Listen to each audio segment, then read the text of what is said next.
fez a abertura do colóquio ontem e hoje se dispôs a vir para conversar mais sobre a questão, enfim, né, dos ataques à educação, essa proposta que a gente fez, né, ataques à educação e estratégias de resistência, né.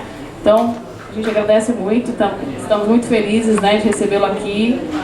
A sua fala ontem foi, né, brilhante, acho que né, muitas pessoas estiveram ontem, então tiveram a oportunidade de participar e de, acho que de perceber, né, o quanto a gente pode também pensar em alternativas, né, de que maneira a gente pode resistir, mesmo diante de um cenário tão nebuloso, né, tão difícil para nós docentes e também para docentes, estudantes, enfim, para as universidades e para a educação pública como um todo, né.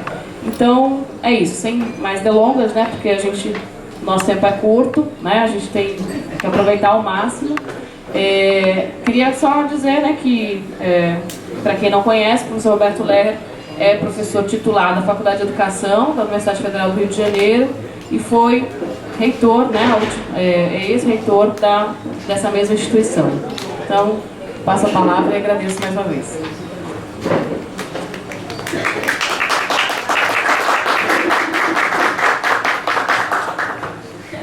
Fala em pé, porque eu acho que...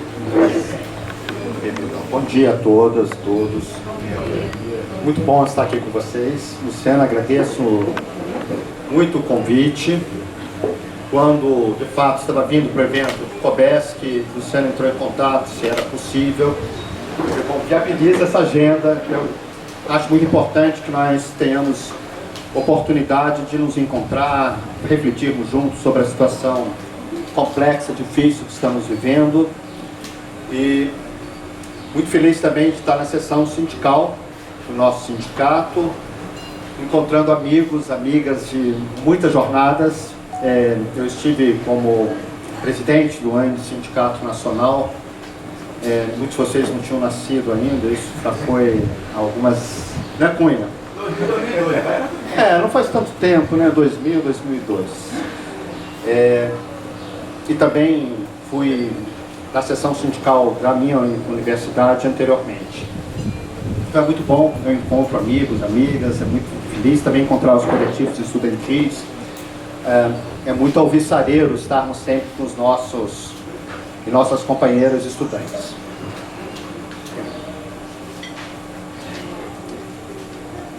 Nós estamos vivendo um drama histórico muito original.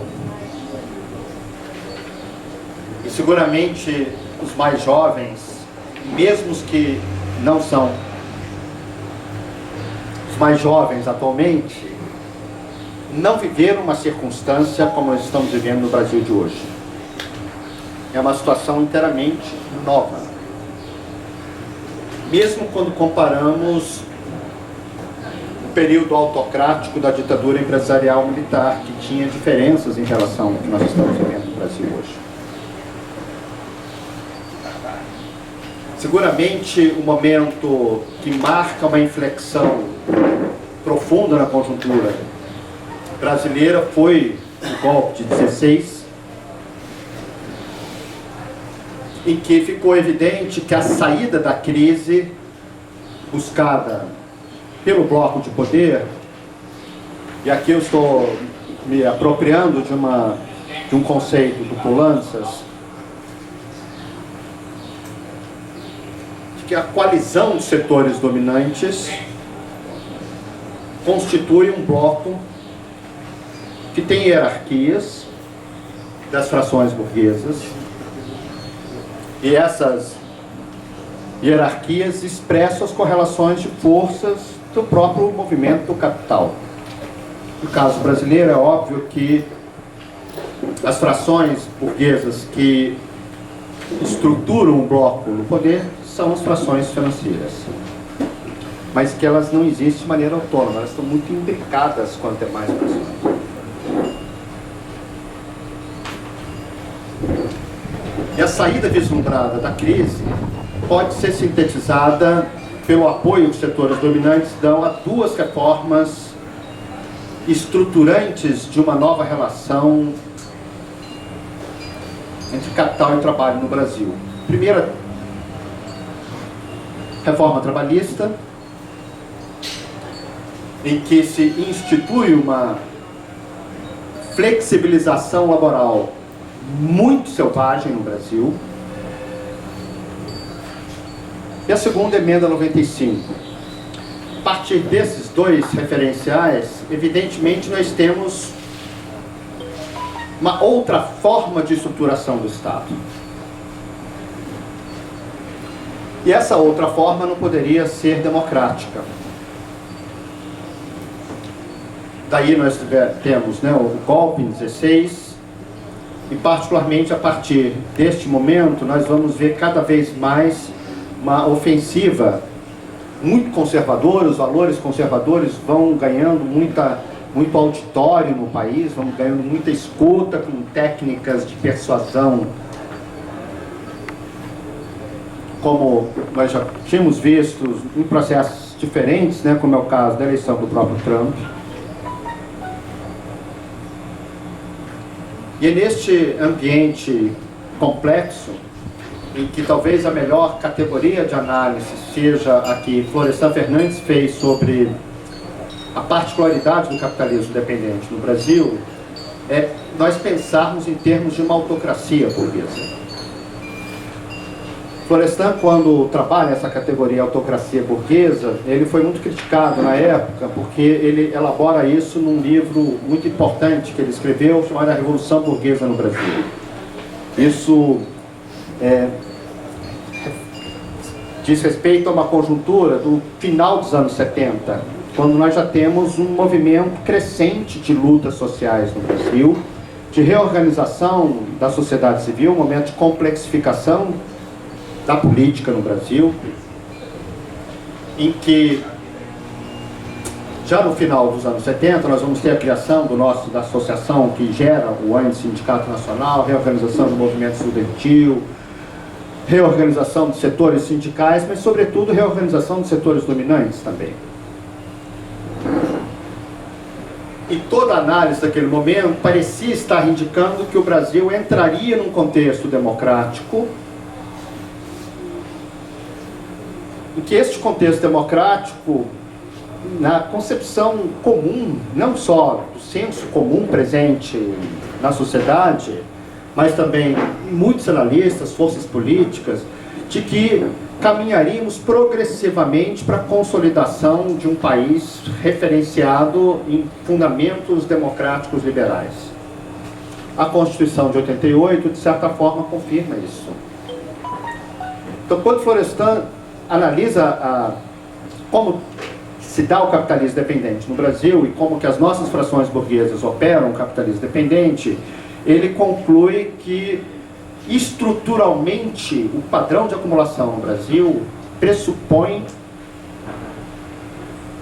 a negação da democracia, pressupõe uma democracia frágil e estruturalmente frágil, dadas condições de hiperexploração e de expropriações permanentes da massa dos trabalhadores no Brasil. Desgraçadamente, essa análise que Florestan faz, ela ganha materialidade nos dias de hoje. Então, quando nós trabalhamos e reincorporamos a leitura de Florestan, nós estamos vendo nitidamente como que, em momentos de crise, os setores dominantes não hesitaram em apoiar Jair Bolsonaro. E vejam que aqui nós estamos falando de um arco de forças e de coalizões muito amplo no país, que passa pela Federação dos Bancos, a FEPRABAN, Fiesp, a Confederação Nacional de Agricultura, os setores ditos modernos do agronegócio, a Associação Brasileira do Agronegócio, enfim, todas essas formas de organização da sociedade civil vinculadas ao capital estão blocadas no apoio ao governo Bolsonaro, mesmo com todas as crises que estão acontecendo neste governo.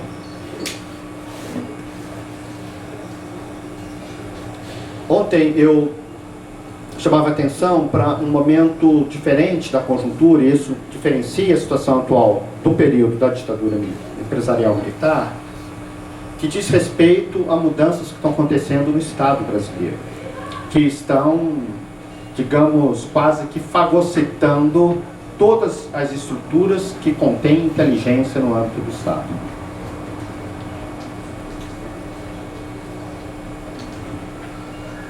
O núcleo, digamos, ideológico mais próximo do atual governo,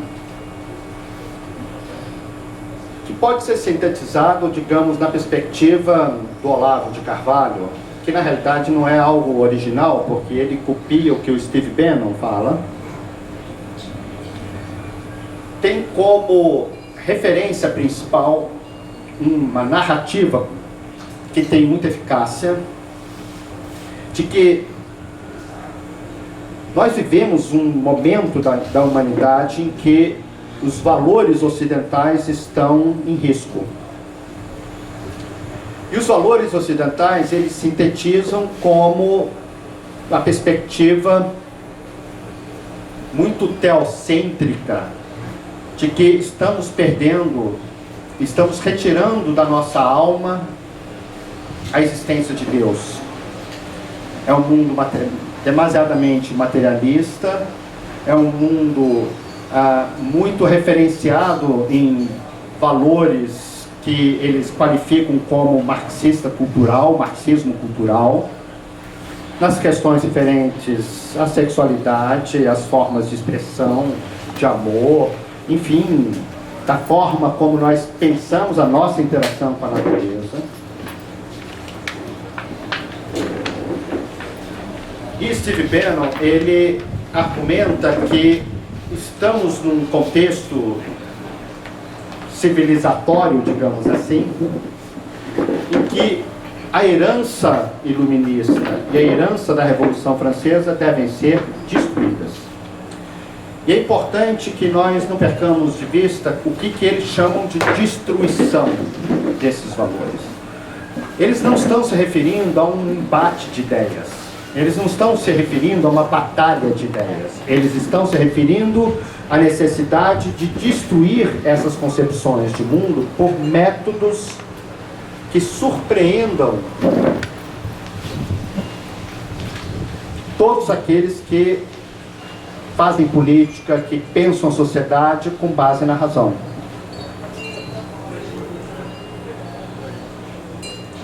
Essa perspectiva de que o iluminismo e os valores da Revolução Francesa estão erodindo a civilização ocidental, estão comprometendo a existência do mercado, ela ganha força num contexto de muito desalento, de muito desemprego, de falta de oportunidades, em que as pessoas tentam se agarrar de alguma forma em algo. E recuperar uma perspectiva fortemente teocêntrica, ainda que com leituras muito peculiares, referenciar na família, são como boias de salvação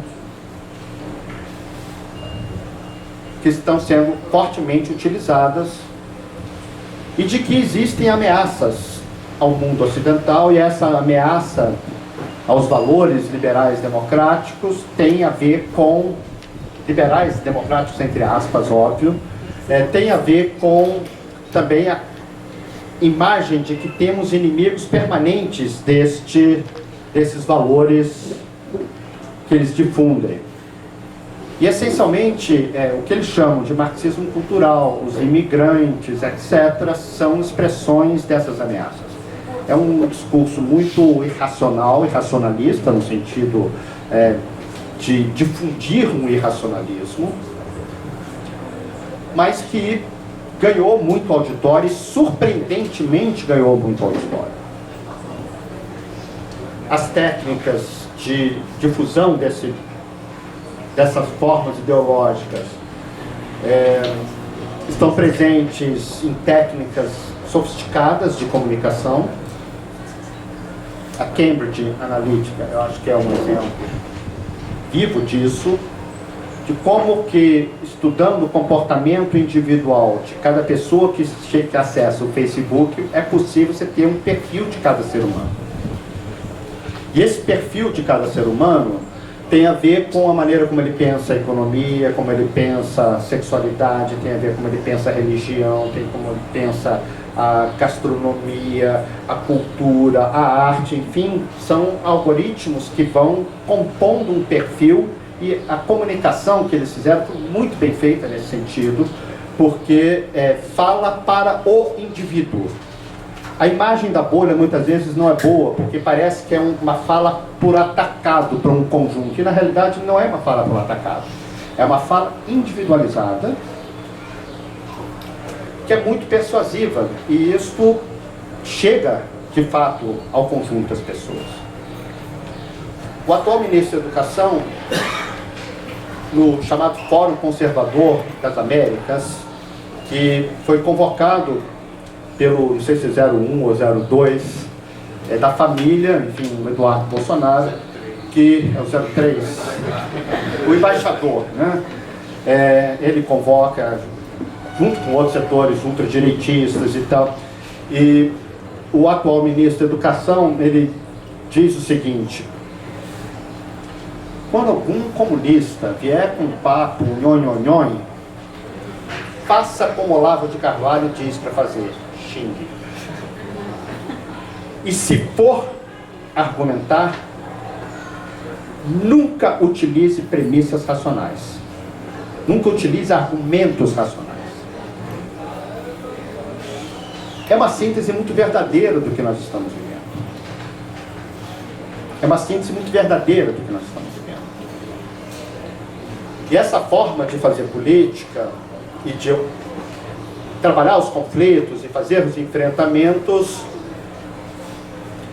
ela cada vez mais está se traduzindo em medidas efetivas de descomplexificação do Estado brasileiro,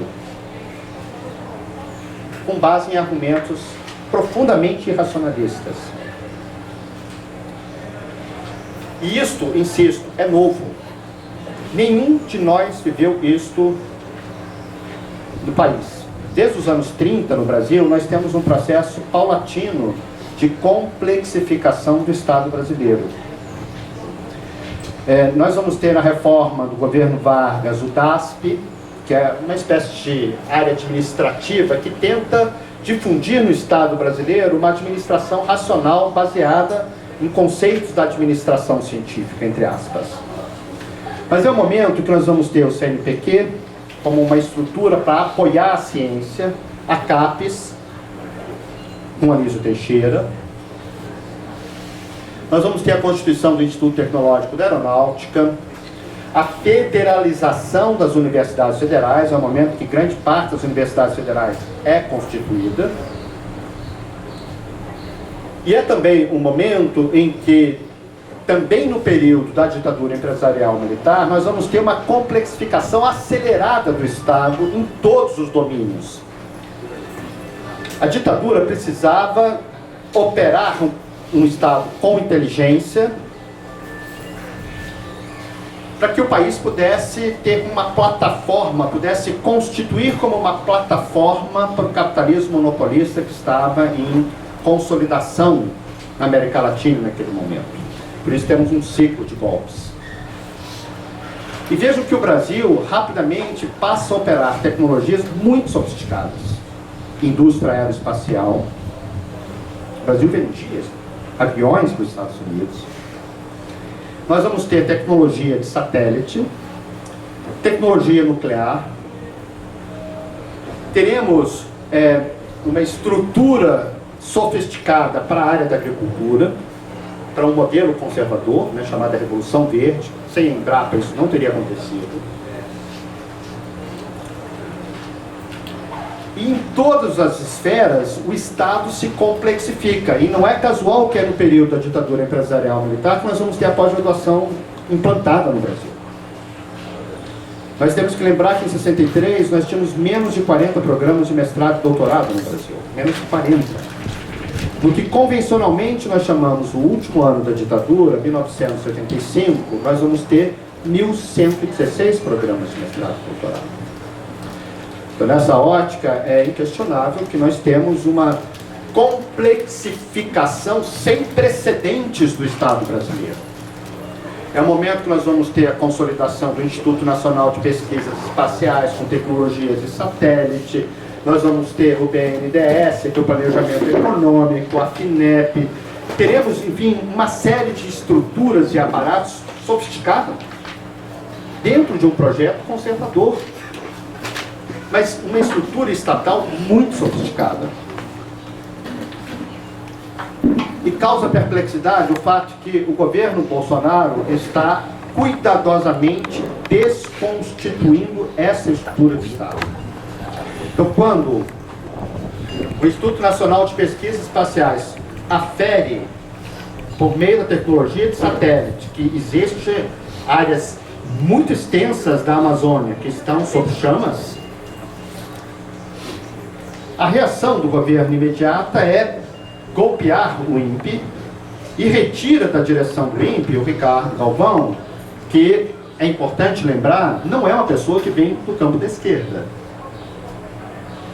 Ele não é um petista, um pessoalista, qualquer coisa parecida que está incrustado no Estado.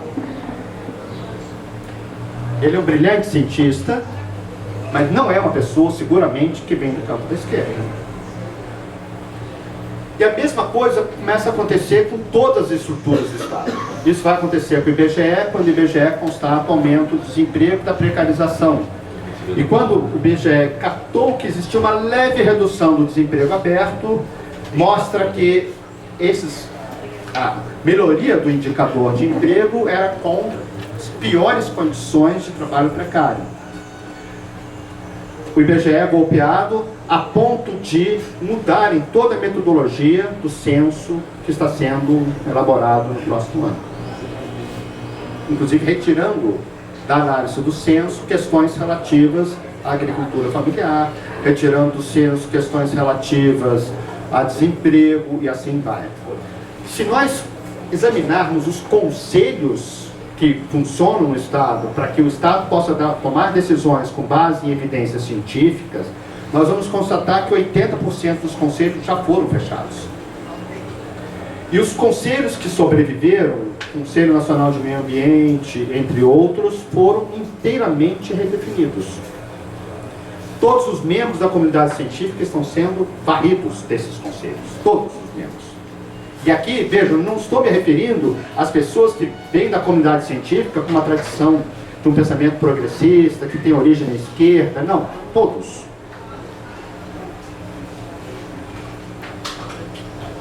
Mesmo estruturas muito complexas e fundamentais para o país, como o BNDES, Petrobras,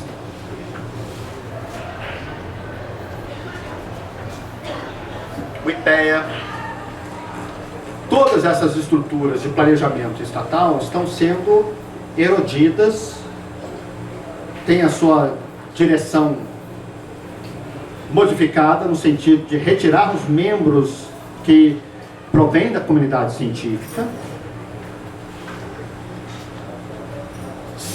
Estruturas importantes como o Ministério das Relações Exteriores, que tem uma escola importante, que é a Escola Rio Branco, de preparação do corpo diplomático, está destroçada.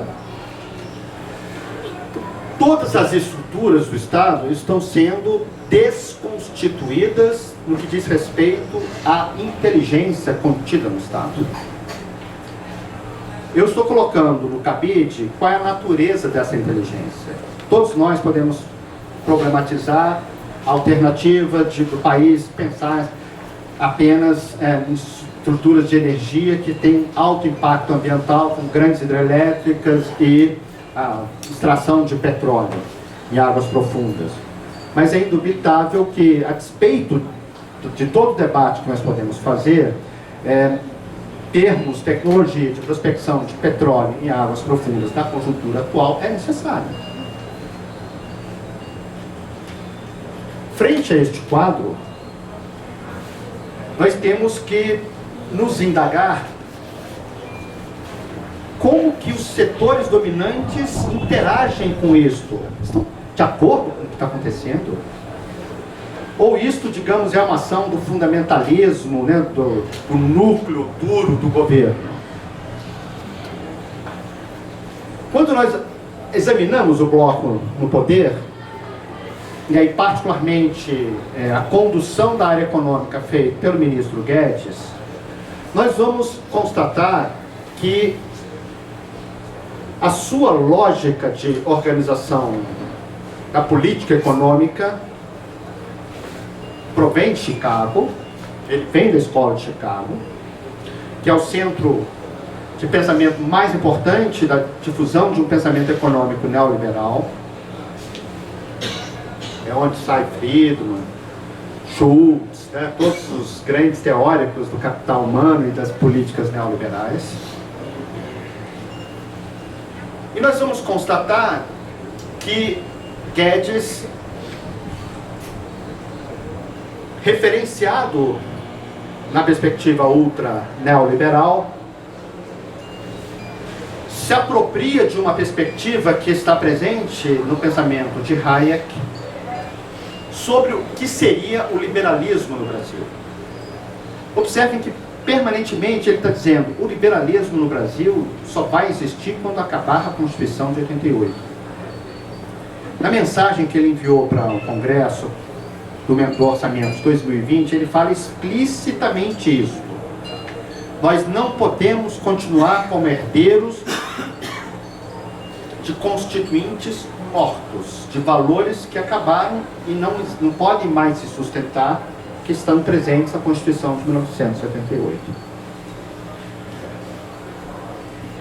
Hayek tem uma formulação que eu entendo que, do seu ponto de vista ideológico, ela é brilhante, que ele diz, tem dois tipos de liberalismo. O primeiro tipo de liberalismo é o liberalismo que tem origem em Locke, cujo pensamento econômico, a referência é Adam Smith, que ele chama do verdadeiro liberalismo. Este liberalismo, ele diz, de natureza, de matriz anglo-saxã, é o que gerou a prosperidade da Inglaterra e é o que gera, pela relação do mercado, uma prosperidade jamais vista na humanidade. E o fundamento deste liberalismo é retirar o Estado da regulação econômica e, sobretudo, da vida social. As pessoas se viram no mercado. Mas existe um outro liberalismo nefasto, diz Hayek. Esse outro liberalismo nefasto tem origem no Iluminismo e na Revolução Francesa,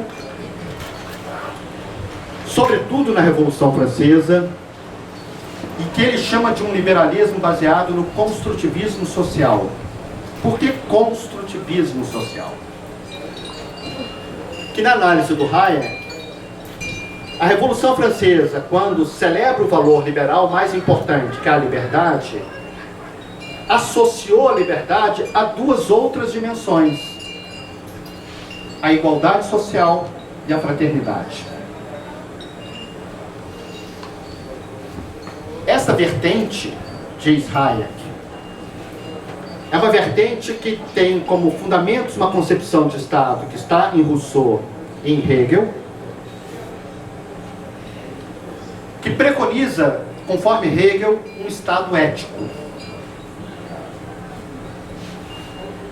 E este Estado ético é um Estado que opera o construtivismo social, ou seja, o Estado tenta corrigir os efeitos nefastos do mercado nas relações econômicas e, sobretudo, nas relações sociais. Direito trabalhista, escola pública, previdência, regras de câmbio, de funcionamento da economia, enfim.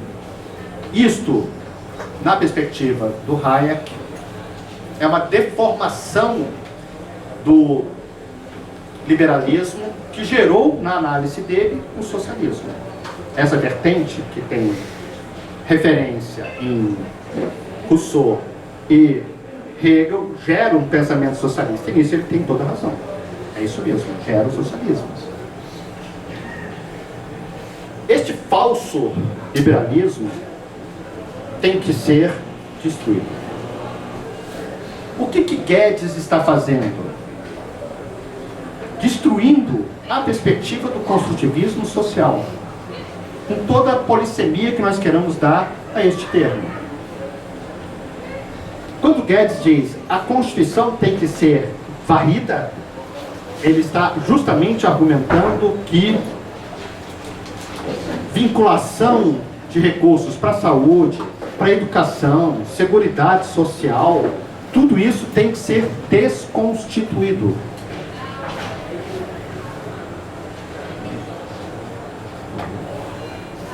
Quando Bolsonaro diz que a política de cota é fomentar o coitadismo, ele está falando exatamente isso.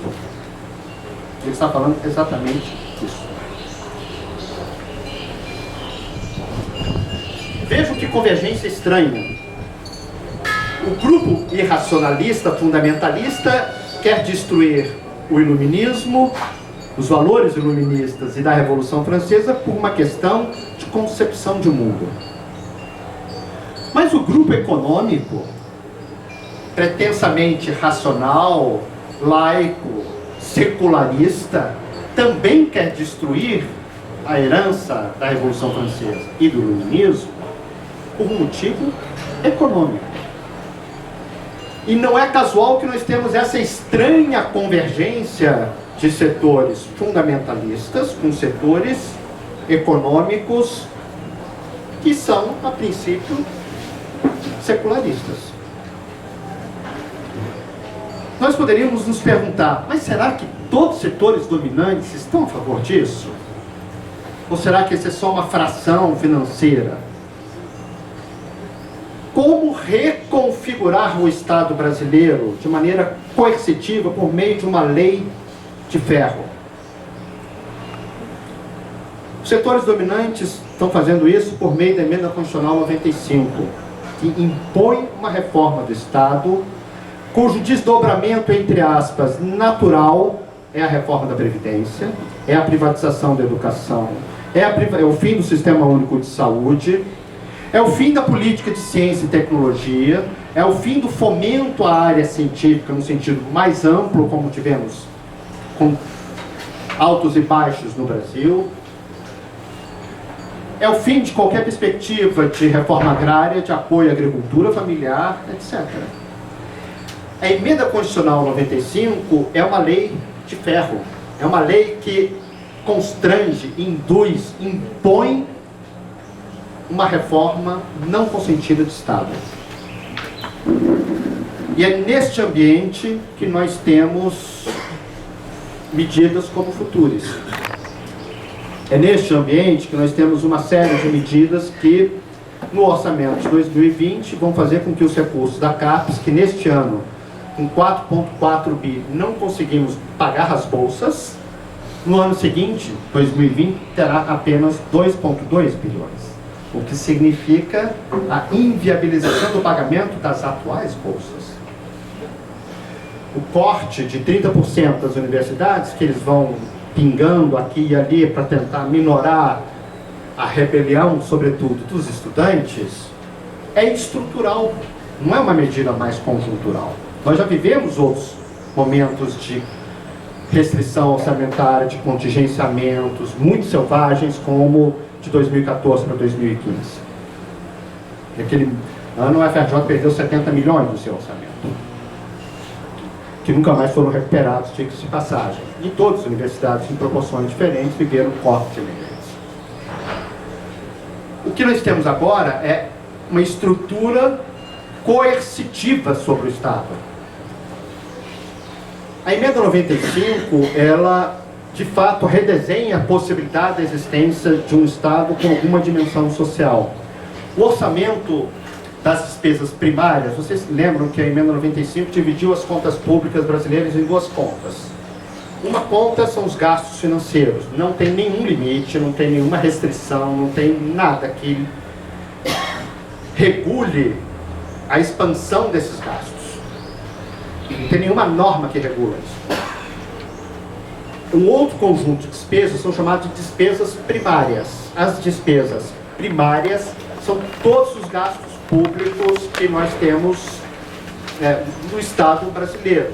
gastos com educação, saúde, pessoal, investimentos, enfim, tudo que não é gasto financeiro chama despesas primárias. Nós temos no nosso orçamento aproximadamente 1 trilhão e 400 bilhões para as despesas primárias. Sobraram para o orçamento de 2020, sobraram apenas 95 bilhões para os outros gastos que não são obrigatórios. São chamados de despesas discricionárias. Mas, a rigor, as despesas discricionárias são despesas que não necessariamente são de fato discricionárias. Por que não são despesas efetivamente discricionárias? Porque são despesas que, embora não estejam previstas em lei, já estão consagradas no orçamento. Vou dar um exemplo prático.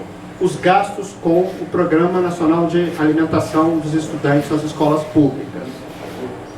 É virtualmente impossível acabar totalmente com os recursos para a merenda escolar no Brasil. Nós temos 1.570 prefeitos na jugular do governo. Então não é possível acabar com esse recurso. Então, na realidade, o que está sobrando hoje, sobrando entre aspas, o que é dinheiro livre do orçamento, não passa de 15 bilhões. E isto nem faz cócega nos gastos brasileiros. Porque nesses 15 bilhões estão os nossos recursos das universidades de investimento e de um custeio que não seja o custeio de pagamento de pessoal, gasto com energia, água, infraestrutura, pequenas reformas, etc. Então, esse dinheiro não fecha as contas. Esse dinheiro não paga as contas brasileiras. Não chega perto disso. Na realidade, nós podemos dizer que isso dá para um mês de conta pública. No máximo um mês. Como ajustar o Estado a esta situação econômica, orçamentária? Econômica não, orçamentária. Impondo reformas draconianas. Reforma da Previdência é o principal exemplo. Mas nós temos outros. E isso que está acontecendo com as universidades, com o CNPq, com a CAPES, com recursos gerais do Fundo Nacional de Desenvolvimento Científico e Tecnológico, são expressões desse movimento de constrangimento da emenda constitucional 95.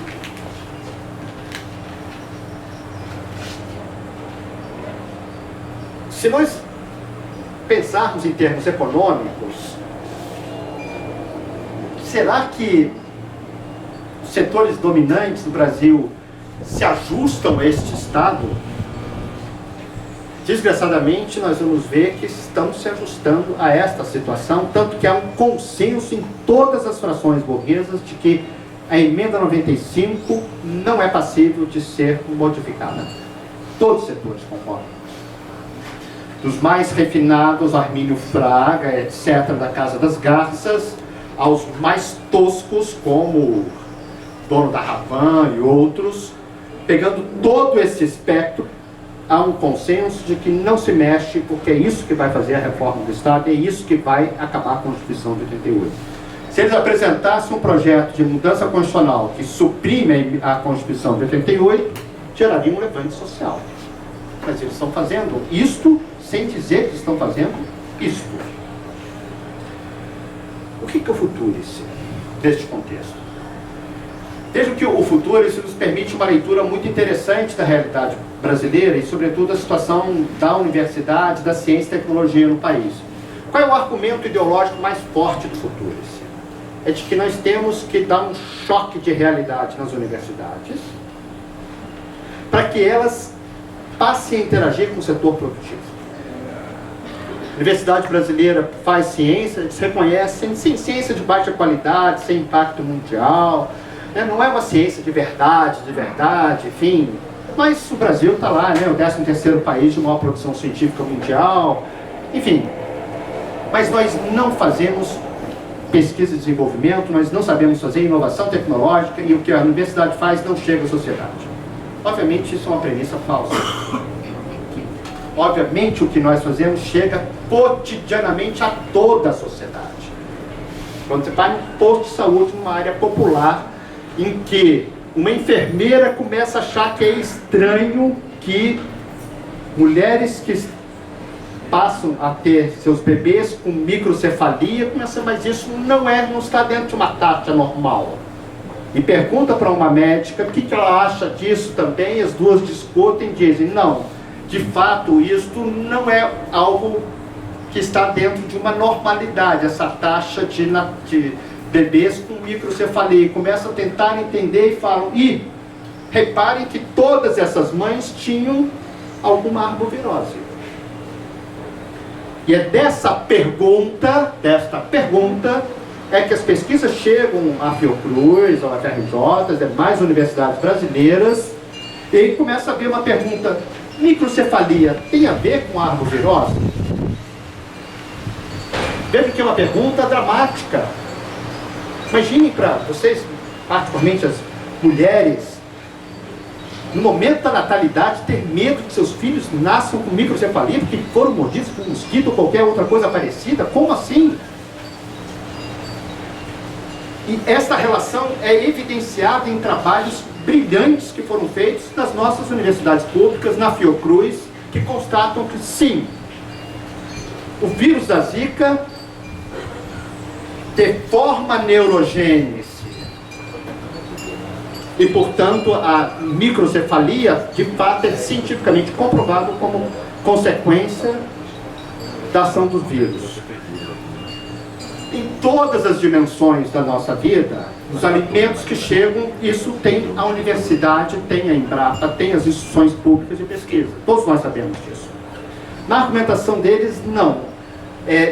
Teremos que ver por que o Brasil não está deslanchando com patentes, etc., porque a universidade, por motivos ideológicos, seja o que for, não tem interesse em fazer pesquisa e desenvolvimento.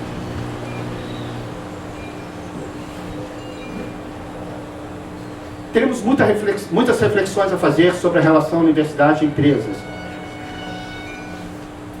Mas nós podemos sintetizar alguns grandes indicadores. Nos países do G7, cada 10 inovações tecnológicas, 9 nasceram inteiramente nas indústrias, ou nas empresas de uma forma de serviços, etc. Nasceram no departamento de pesquisa e desenvolvimento das empresas, não nas universidades. O recurso que chega do setor privado para a universidade nos Estados Unidos varia entre 1,5% e 5%, com uma exceção que é o Instituto de Tecnologia do Massachusetts, que chega a 15%.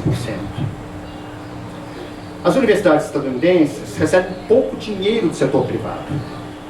Varia 1 a 5% dos seus recursos.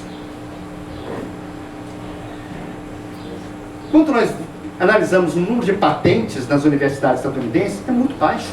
A média americana são 7 patentes por universidade. A taxa de pesquisa e desenvolvimento na universidade, ela é baixa. E é natural que seja baixa.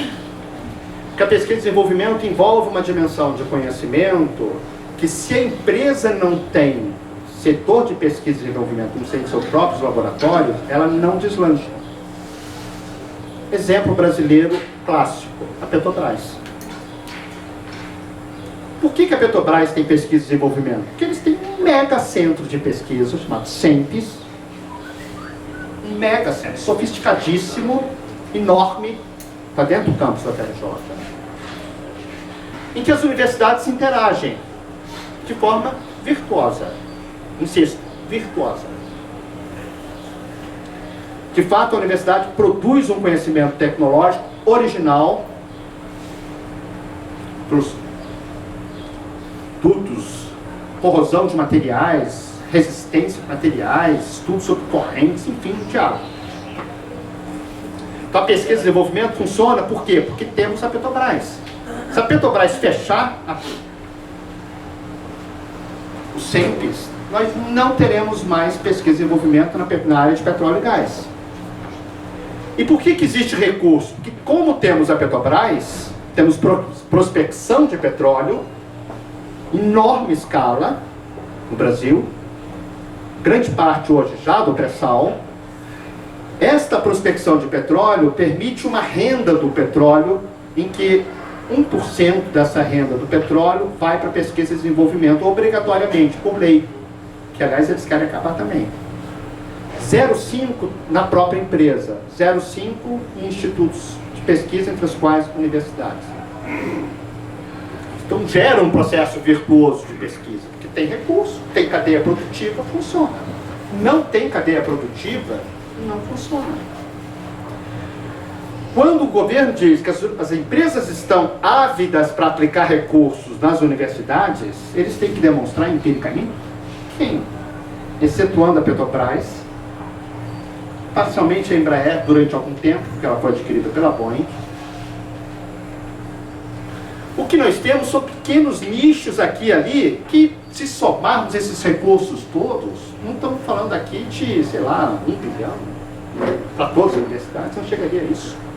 Ou seja, não chega perto. O Brasil formou entre 2006 ou 2007 e 2009 80 mil mestres e doutores nas ciências duras. Esse é um estudo do Pintec do IBGE, que estuda a inovação tecnológica, faz pesquisa, sobre inovação tecnológica no censo. Dos 80 mil, na verdade 90 mil mestres e doutores, sabe quantos trabalham em pesquisa e desenvolvimento no setor privado? Desse grupo, os 90 mil, em torno de 80 pessoas. No período de crescimento econômico no Brasil, vejam, 2006, 2009 é um período de forte expansão econômica no Brasil. Naquele momento, não chegamos a 100 pessoas das 90 mil que formamos. A maioria dos engenheiros não trabalha com engenharia ou atividades correlatas. Não trabalha. Não existe demanda das empresas. Não existe. O BNDES fez um edital um tempo atrás para indução de inovação nas empresas. A demanda que chegou ao BNDES foi: quero recurso subsidiado para comprar máquinas, equipamentos, etc. Mas para fazer pesquisa e desenvolvimento dentro da empresa, nem pensar. Nem pensar. Sobrou dinheiro. Dinheiro subsidiado, dinheiro a fundo perdido, inclusive. Se para fazer pesquisa e desenvolvimento, não. Para comprar máquinas, beleza, queremos. Mas para fazer pesquisa e desenvolvimento, não. Então, a premissa fundamental do Futuris, ela não é verdadeira. Ela é uma fake news, ela é a pós-verdade, um fato alternativo, ela não tem correspondência no mundo real. Qual é o recurso que efetivamente poderia existir para o Futuris? O patrimônio das universidades. Várias universidades têm patrimônios importantes. No nosso caso, nós temos um terreno, a Praia Vermelha, onde funcionava o antigo Canecão, que é uma das áreas mais valorizadas da cidade. Qual é a ideia do governo federal? Pegar todo o patrimônio da universidade, passa para o controle da Secretaria do Patrimônio da União, tira da universidade, portanto a universidade perde o seu patrimônio. A universidade perderia o seu patrimônio. Esses recursos seriam concentrados no Ministério, que passaria a constituir um fundo de investimentos. O fundo de investimento tem como lastro econômico o terreno, os terrenos das universidades. E com isso os investidores fariam negócios. O recurso ficaria, portanto, seria operado por meio de fundos na Bolsa de Valores. Mas as universidades não teriam acesso direto aos recursos, à valorização do fundo. Elas só podem chegar a este recurso por meio de uma organização social, uma OS. A OS, por sua vez, interage com o fundo dentro de uma lógica que agrade ao fundo. Os investidores não vão querer que na Universidade Federal de Campina Grande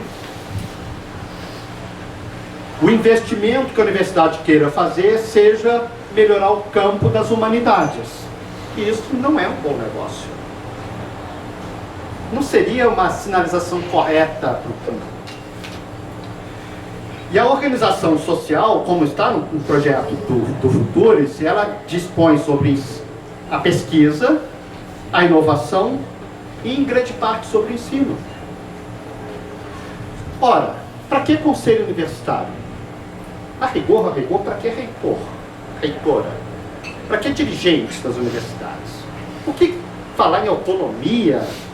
Observem que eles fazem uma mudança sutil na autonomia, por meio da supressão de uma pequena palavra. A Constituição diz que as universidades gozam de autonomia de gestão financeira. Para simplificar, eles escreveram: as universidades gozam de autonomia financeira.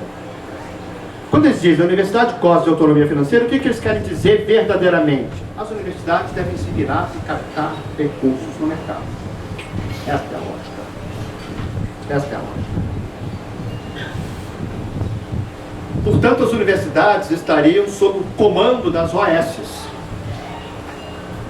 E não casualmente, o ministro tem reiterado que concurso novo para 2020 só via CLT. Como é que pode fazer concurso pela CLT? Com a Constituição atual? Não pode.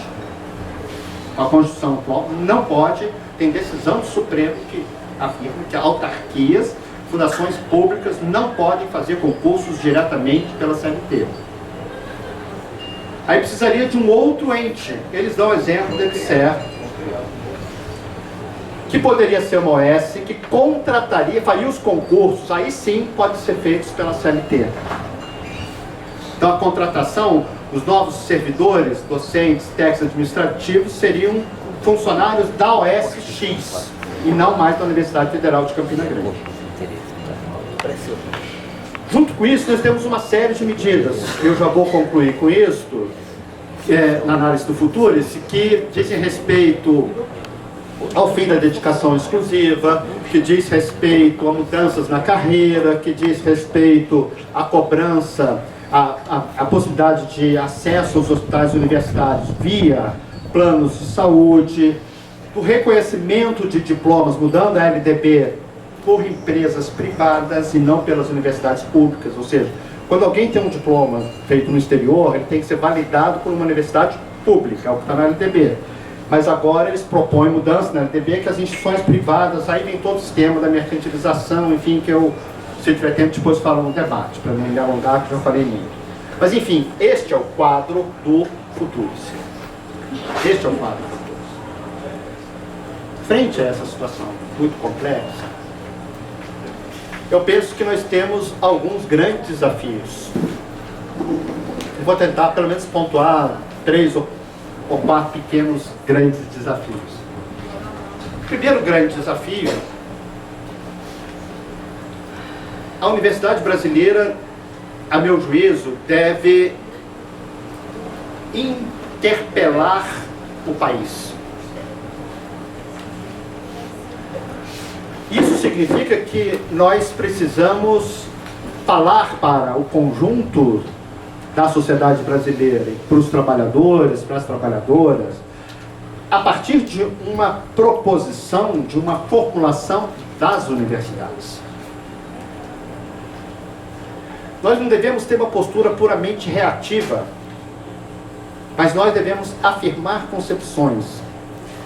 Porque vejam, se existe uma coalizão irracionalista, podemos dizer olavista, com o fundamentalismo do mercado, como diz o Tariq Ali, né, são encontros de fundamentalismos. Se nós temos esse encontro de fundamentalismos, não adianta nós tentarmos salvar uma parte da universidade, salvar o grupo de excelência da universidade, ou salvar as universidades, entre aspas, de excelência. Todos estamos sendo fagocitados. Então nós precisamos interpelar a sociedade brasileira sobre o lugar do conhecimento, da formação humana, do que fazemos, da importância do que fazemos, na perspectiva de que essa formulação, a meu juízo, não pode se esgotar apenas no espaço intra-universitário. Concretamente, não serão apenas professores, estudantes e técnicos administrativos que farão frente a essa situação. Isso não é algo que está dado. Nós estamos com muita dificuldade de criar coalizões. Nós não temos mais sequer o Fórum Nacional em Defesa da Escola Pública. Mas é indubitável que a realidade está nos impondo uma forma de construção de coalizões que nos permita interpelar a realidade brasileira de uma maneira mais possante, mais potente, mais vigorosa, mais altiva e capilarizada. E o tema fundamental é a Emenda 95. Porque tudo que nós vivemos decorre, são corolários da Emenda 95. O que é a argumentação do governo? Gente, não tem dinheiro. Eles abrem um orçamento, falam que olha a planilha do orçamento. Não tem. Não tem. É um fato da natureza. Nós temos um movimento, né, de rotação da terra, translação, enfim. Temos a chuva, temos, enfim, fenômenos naturais e temos a Emenda 95 como um fenômeno natural. Não, ela não é um fenômeno natural. Uma coalizão, hoje, a meu ver, tem que necessariamente enfrentar a Emenda 95, porque isso nos coloca todos, IBGE, CNPq, universidades, Fiocruz, todos estamos, e vai juntar reforma agrária, questões referentes ao meio ambiente. Então a questão econômica, a meu ver, é muito importante. A segunda preocupação que eu teria, a universidade tem que interagir com a educação básica. Nós temos 2 milhões de professores, metade dos quais precários, na educação básica. Nós temos 50 milhões de estudantes na educação básica. Parte considerável, mais de 10 milhões, são secundaristas. Nós temos que interagir com as expectativas da juventude.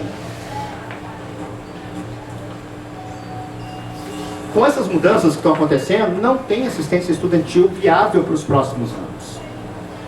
Qual é o desdobramento óbvio disso? Não tem que ter cota. Qual é o desdobramento óbvio? Como disse o documento do Banco Mundial de lá de 94, né, o Banco Mundial de Educação Superior, lições derivadas da experiência, para cobrar mensalidade, é necessário mudar o perfil da universidade. Porque hoje, com esse perfil social, o próprio ministro da Educação reconhece que não tem jeito.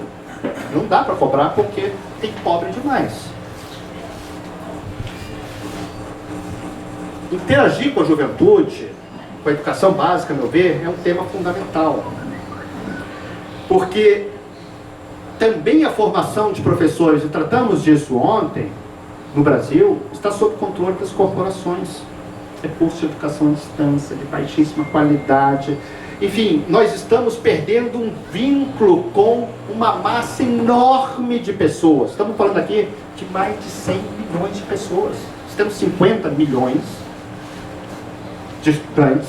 Podemos dizer entre 1 e 2 que interagimos mais diretamente, que são os familiares, em toda a polissemia da família. Estamos falando aqui de uma massa enorme de pessoas. E nós não podemos abrir mão de dialogar de maneira capilarizada. Desafio ideológico mais dramático, a meu ver. Nós temos que voltar a pensar no senso comum. Aqui eu estou me referindo a Antônio Gramsci. O que aconteceu no Brasil, em outros países, mas no Brasil especialmente, que produziu uma mudança tão profunda e radical no senso comum? Veja, nos anos 90, luta contra a ALCA, contra a mercantilização, enfim, lutas contra as políticas neoliberais, produziram um senso comum no Brasil que associou o neoliberalismo a desemprego, associou o neoliberalismo a privatizações selvagens, aumento do custo da telefonia, da energia, da água. Associou o neoliberalismo a desalento, a falta de horizonte sobre o futuro. E isto produziu condições para que governos, entre aspas, progressistas chegassem ao governo de países como o Brasil, mas também na Argentina, no Chile, Frente Ampla no Uruguai. Todos estão se referenciando neste novo senso comum. A Bolívia, enfim. Esse senso comum que se difunde nos anos 90 é claramente um senso comum que associa a pobreza, o desalento, à ganância dos setores dominantes. O que aconteceu que no espaço de menos de 20 anos houvesse uma mudança tão profunda no senso comum que associa a pobreza, o desemprego, à corrupção? E corrupção da esquerda em geral. O que se passou num país em que nós temos uma juventude extremamente corajosa, que assume as suas formas de afeto humano de maneira livre, rompendo tabus, em que este senso comum que se difunde gera ódio,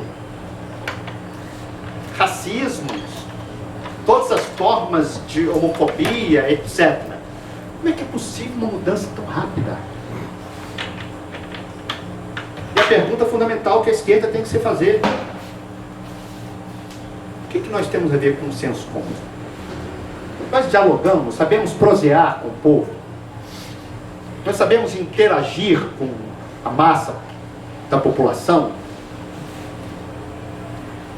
Nós temos uma pedagogia para isso.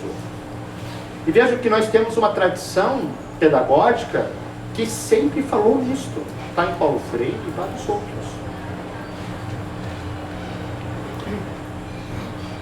Se a esquerda no Brasil não se colocar o problema do senso comum, que tem a ver com a educação básica, que tem a ver com a nossa interação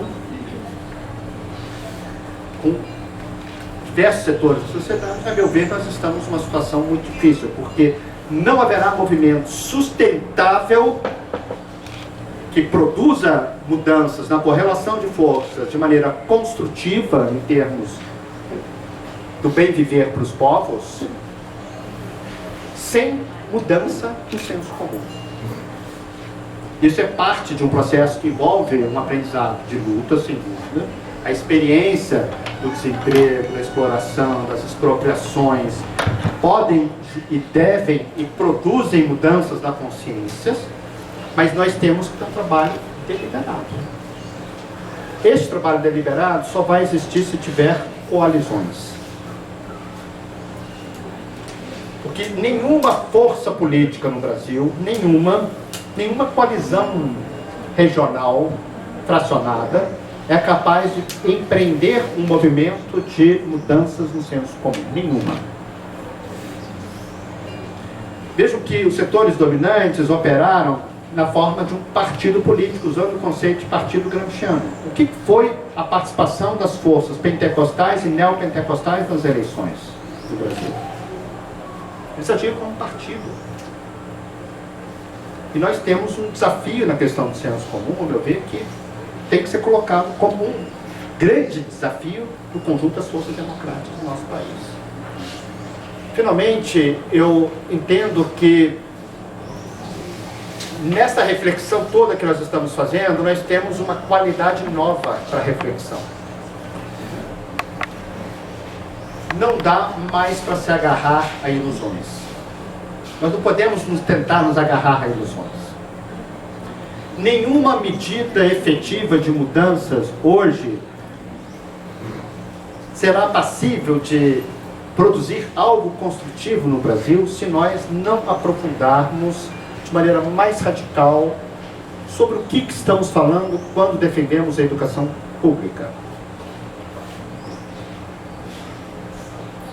Não dá para defender a educação pública numa perspectiva outra que, como nós queremos, seja uma educação profundamente antimercantil se nós trabalhamos com competências e capital humano na escola.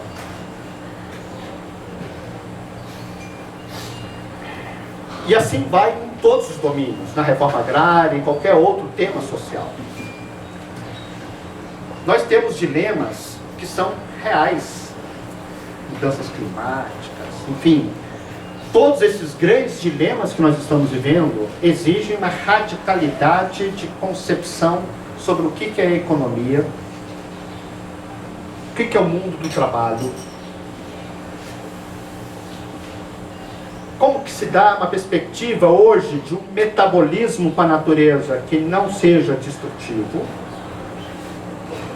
Então são questões que nós temos que enfrentar, e eu fico muito feliz de ver a juventude se movimentando, porque são temas do futuro. E nós temos que estar apaixonados pelos temas do futuro. Que estamos diante de uma oportunidade única de forjar novos elementos para que nós tenhamos um futuro em que todos que têm rosto humano possam ter um bem viver. São contradições profundas, são correlações de forças muito difíceis, mas estamos desafiados, e isso eu acho que é o elemento talvez mais interessante da conjuntura atual, a praticarmos o otimismo da vontade, a praticarmos uma ousadia intelectual, enfim, sobre a cultura, sobre a arte, sobre a tecnologia, sobre, enfim, campos científicos, diversas perspectivas, de uma maneira profundamente instigante para o futuro. E particularmente eu vejo a presença do campo da educação como hoje um campo que se mantém numa perspectiva muito mais de protagonismo com um profundo otimismo. Eu tenho muita felicidade, muito orgulho de ver a área de educação como a primeira grande área que se levanta contra este governo. Não é pouca coisa. Mostra que nós estamos fazendo coisas legais na educação. Porque nós poderíamos ter ao contrário, né? Um aparato educativo, os jovens dizem assim, beleza, nós concordamos com isso. Os estudantes, os professores não concordam com o que está acontecendo. Não concordam com o que está acontecendo. Eu concluo com a pesquisa que o Reginaldo Brandi, que foi a pessoa que concebeu, né, o Datafolha, fez sobre o que é o bolsonarismo extremado no Brasil. 30% da população, grosso modo, apoia o governo Bolsonaro. E eles perguntam, mas quem é o núcleo duro do bolsonarismo? E a pesquisa do Datafolha faz 3 perguntas. Bom, quem votou no Bolsonaro, por óbvio. Segundo, se acha que o governo dele é ótimo. E faz uma terceira pergunta. Você concorda com o que o Bolsonaro diz? Essas suas diversas falas? E a pessoa diz, eu concordo. Quando faz essas 3 perguntas, nós temos 12% da população. Eu concordo com o que o Bolsonaro fala, eu aprovo o seu governo, acho que ele é excelente, e votei e votaria no Bolsonaro. Quando desagregamos, 30 e poucos por cento são empresários. E de maneira emocionante, quando desagregamos estudantes, 3% concordam com essas afirmações. 3%. Isso mostra que o que estamos fazendo, os sindicatos, nas lutas, no cotidiano da sala de aula, tem consequências. Nós temos que explorar essas consequências.